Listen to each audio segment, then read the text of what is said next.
Hydrocarbon combustion and the formation of carbon monoxide. Part 1. What are hydrocarbons?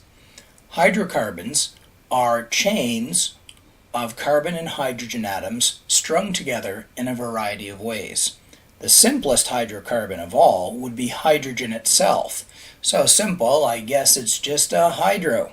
Lacking any carbon, it is the one fuel that will not produce carbon monoxide when combusted.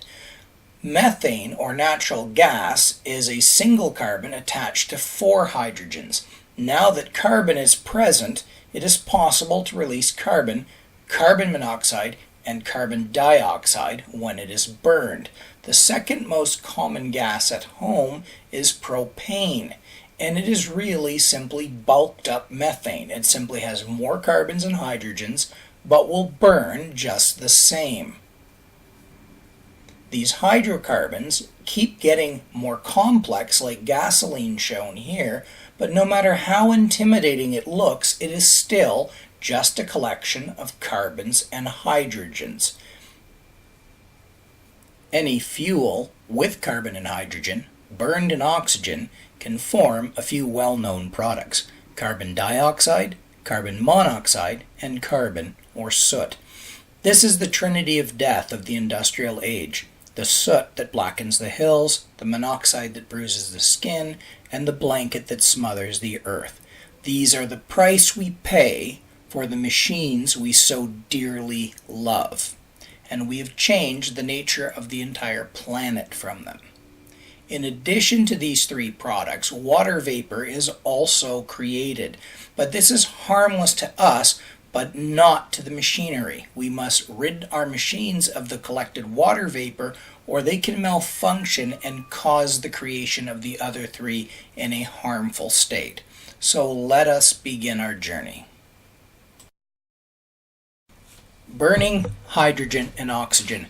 Certainly the most memorable, awesome fire of hydrogen in history has to be the Hindenburg. We'll get back to this later. It may not be hydrogen. Hydrogen and oxygen are always written as H2 and O2. They are scaredy cat atoms. They won't go out alone. They always go out in pairs. Give them a little flame and the oxygen will bond to the hydrogens. But one oxygen will take 2 hydrogens. The other one is kicked out. We don't particularly want to do that. We would like to use up all our oxygens, let's say because we carried it into orbit with us. So we would double up the hydrogens and we would marry off basically 1 oxygen to a separate pair each. So we get this formula: 1 pair of oxygens will bond to 2 pairs of hydrogens, and this will make water. So our fuel-air ratio is 2 to 1.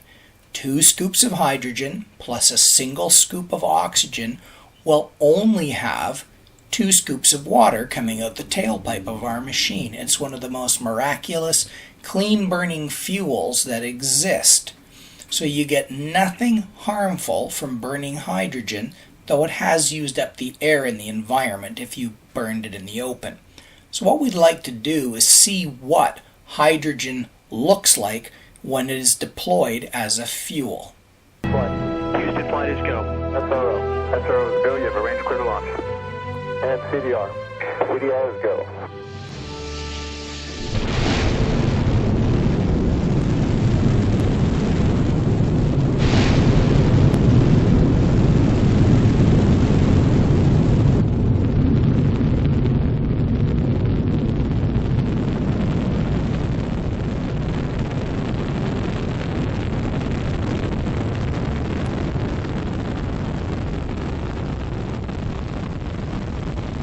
Laboratory.